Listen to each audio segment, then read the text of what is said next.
चलिए बेटा आगे के 3 क्वेश्चंस 4, 5, 6। फोर्थ नंबर का क्वेश्चन जो है तो इसके अंदर the position vector of points A and B are. Position vector of A दिया है 6a bar plus 2b bar. Position vector of B दिया है a bar minus 3b bar. If the point C divides A B in the ratio, देखिए A B एक segment है, इसको point सी divide कर रहा है 3:2 के अंदर, ठीक है।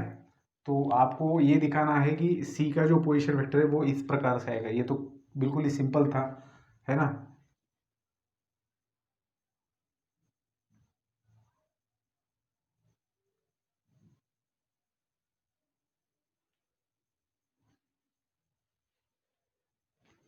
सी डिवाइड्स ए बी इंटरनली या एक्सटर्नली बोला है, ठीक है। जब मेंशन ही नहीं किया तो हम लोग इंटरनली कंसिडर करेंगे, ठीक है। तो कुछ बोला ही नहीं है कि सी कैसे डिवाइड कर रहा है ना।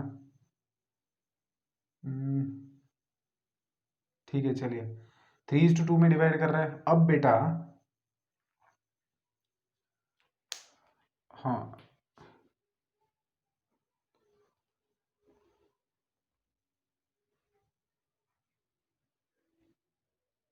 चलिए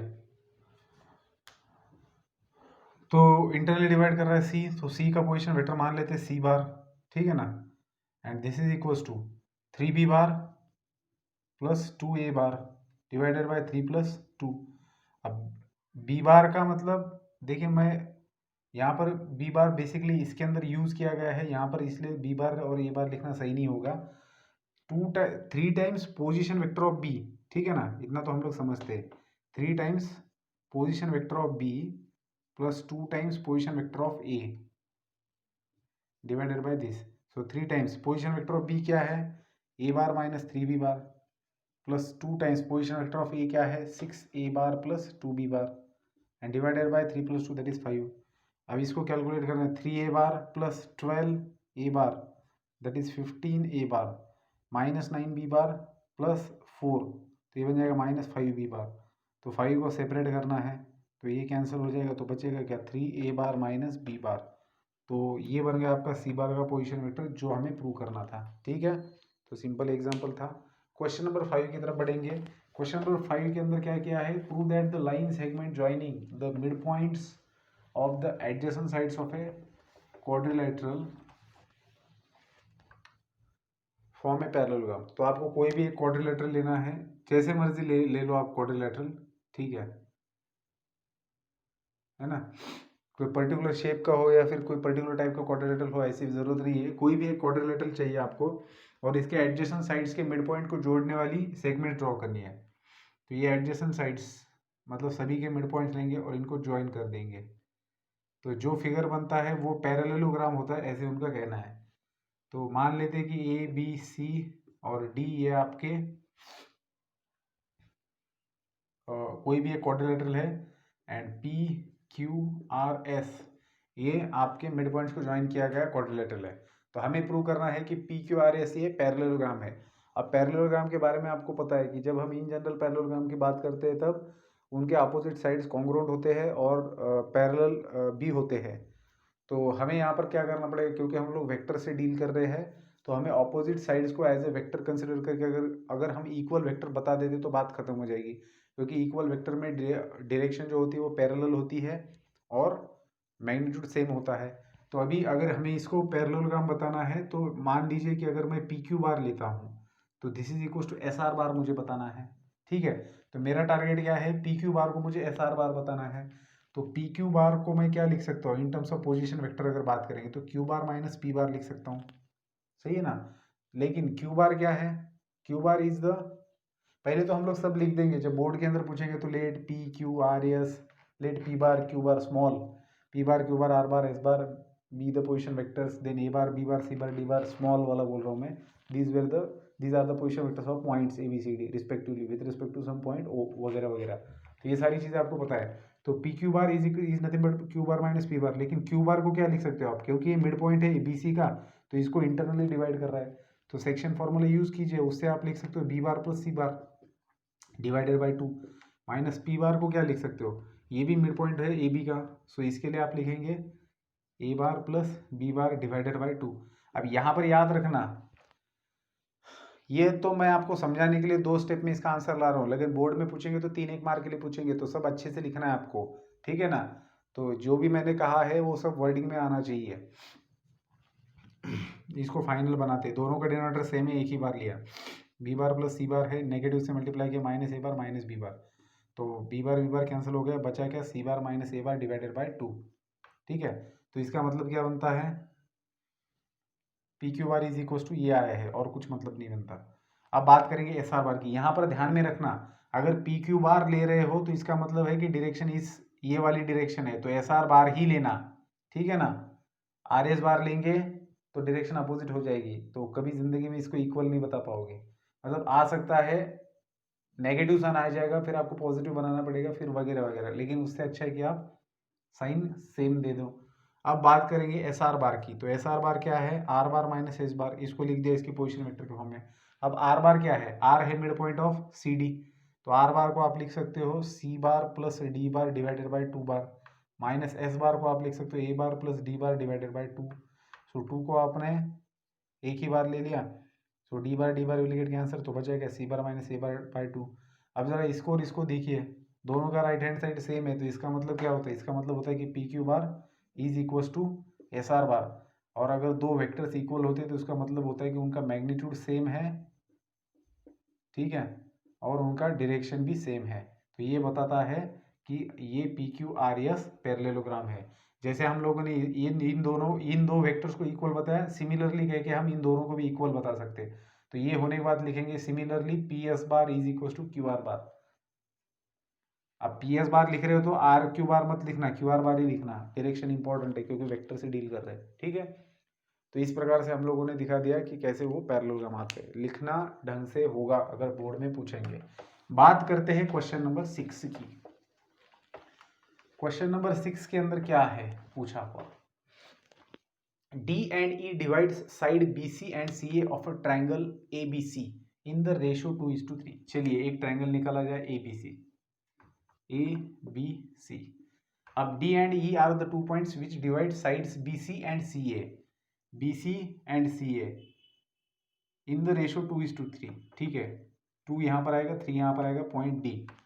ई डिवाइड कर रहा है सी ए को, अब देखो सी ए बोल रहे हैं मतलब यहाँ पर आएगा, क्योंकि 2:3 में मतलब छोटा पार्ट इधर होगा बड़ा पार्ट इधर। अब ये भी बात समझनी होगी आपको, और ये कौन कर रहा है, ई कर रहा है, ठीक है। तो ई आपका सी ए को डिवाइड कर रहा है इन द रेशो, देखो अगर ए सी बोला होता तो 2 इधर आता 3 इधर आता, लेकिन सी ए बोला है तो ये छोटी बात है, लेकिन इससे पूरा एग्जाम्पल गलत हो सकता है, ठीक है। तो E divide side B C and C A of triangle A B C in the ratio. अब रेशो सही दे दिया तो बहुत सा काम यहीं पर खत्म होता है। Find the position vector of the point of intersection of A D and B. चलिए ए डी और बी को ज्वाइन किया जाए, और इनका पॉइंट ऑफ इंटरसेक्शन जो है उसको नाम दिया इन्होंने position vector point of intersection of A D and B. इसके पॉइंट ऑफ इंटरसेक्शन इन्होंने नाम नहीं दिया, हम लोग नाम बोलेंगे, let P be the point of intersection of A D and B and the ratio in which this point divides A D and B. Okay, तो हमें क्या करना है, इस पॉइंट पी का पोजीशन वेक्टर भी निकालना है, और ये पॉइंट इस ए डी को कौन से रेशियो में डिवाइड करता है और बी को कौन से रेशियो में डिवाइड करता है ये भी बताना है। तो देखो बेटा इसको कैसे सॉल्व किया जाएगा इसके बारे में सोचना है। सबसे पहले तो डी डिवाइड करता है बी सी को इंटरनली इन द रेशियो 2:3। तो section formula for internal division से लिख सकते हैं D bar is equal to 2 times C bar plus 3 times B bar divided by 2 + 3 that is 5। फिर ई डिवाइड कर रहा है ए सी को इंटरनली इन द रेशो, तो आप लिख सकते हो E bar is equal to 2 A bar plus 3 C bar divided by 5, ठीक है।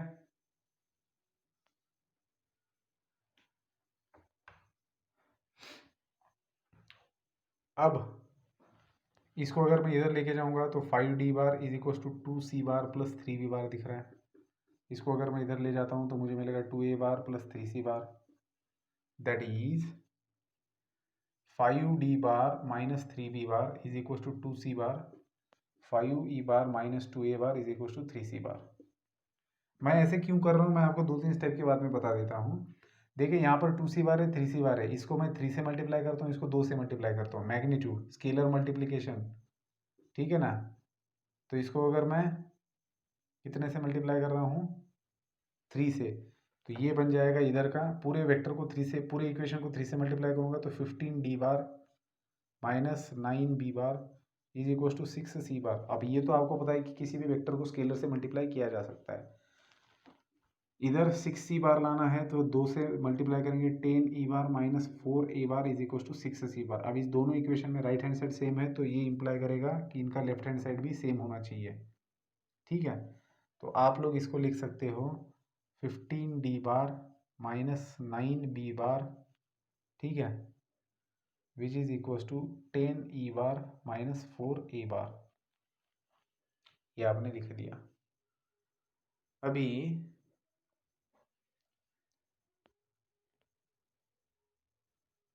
थोड़ा सा हमें जो देखना है ए एंड डी, तो ए और डी को आप लोग साथ में ले लो। दैट इज 4a को अगर मैं लेफ्ट में लेता हूँ तो 15d बार प्लस 4a बार, और इसको उधर ले जाता हूँ 10e बार इज इक्वल टू 9b बार। ठीक है, अब देखिए यहाँ पर 15 प्लस 4 19 होता है, 10 प्लस 9 भी 19 होता है, तो आप दोनों तरफ 19 से डिवाइड कर सकते हो। ठीक है, और आप लिख सकते हो इसको 15d बार प्लस 4a बार divided by 15 plus 4 is equal to 10e बार plus 9b bar is equal to 10 plus 9। तो बेटा इससे क्या समझ में आता है आपको? देखिए डी और A, these are the position vectors of point D and A. तो ए डी है और नीचे 15:4 है। मतलब क्या हो रहा है कि पॉइंट पी जो है वो डिवाइड कर रहा है आपके सेगमेंट ए डी को इन द रेशियो 15:4। और दूसरी चीज इधर देखिए बी बार और E bar, B bar and E bar are the position vectors of point B and E. तो यहाँ पर भी एक पॉइंट है कोई जो इसको इंटरसेक्ट कर रहा है इन द रेशियो 10:9 में। अब ये दोनों भी पोजिशन वेक्टर्स इक्वल बताए गए हैं, तो इसका मतलब क्या होता है कि ये किसी ना किसी पॉइंट के पोजिशन वेक्टर है जो इन सेगमेंट्स को डिवाइड कर रहा है।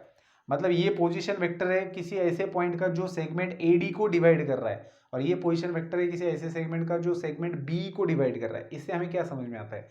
इससे हमें ये समझ में आता है कि अगर ये दोनों भी पोजीशन वेक्टर्स एक ही पॉइंट के हैं तो वो पॉइंट कौन सा होना चाहिए? पी होना चाहिए। क्यों? क्योंकि ए डी के ऊपर एक ही पॉइंट है पी और बी के ऊपर भी वही पॉइंट है पी, और दोनों भी पॉइंट्स दोनों भी जो सेगमेंट्स है उनका एक ही पॉइंट ऑफ इंटरसेक्शन है, तो उन दोनों का पोजीशन वेक्टर यहाँ पर सेम दिखाई दे रहा है। ठीक है, तो इससे हमें क्या पता चलता है कि P divide segment AD internally in the ratio 15:4 and P divide segment B internally in the ratio 10:9, और ये उनके पोजीशन वेक्टर्स है। तो हमें जो जो फाइंड आउट करना था वो सब कुछ मिल चुका है। देखिए हमें क्या निकालना था, the ratio in which this point divides AD and BD और position vector of the point of intersection. तो हम लोगों ने इसके पॉइंट ऑफ इंटरसेक्शन का पोजीशन वेक्टर भी निकाला और रेशियो भी निकाला। तो इस प्रकार से ये क्वेश्चन नंबर 6 यहाँ पर खत्म होता है। ये जो मैंने कैलकुलेशन किया ना बेटा, ये किस आधार पर किया है मैंने, ये जहन में आपके कहीं ना कहीं होना चाहिए कि आपको एडी को कौन डिवाइड करने वाला है? पी डिवाइड करने वाला है। तो आप उसको दिमाग में रख के चल रहे हो, बी को पी डिवाइड करने वाला है, तो आपको रेशो भी निकालना है, तो आप उसको दिमाग में रख के ही कैलकुलेशंस करते जा रहे हो। ठीक है ना। तो इस प्रकार से ये था सॉल्यूशन। मिलते हैं नेक्स्ट वीडियो में, बाकी एग्जाम्पल को डिस्कस करेंगे। Good bye.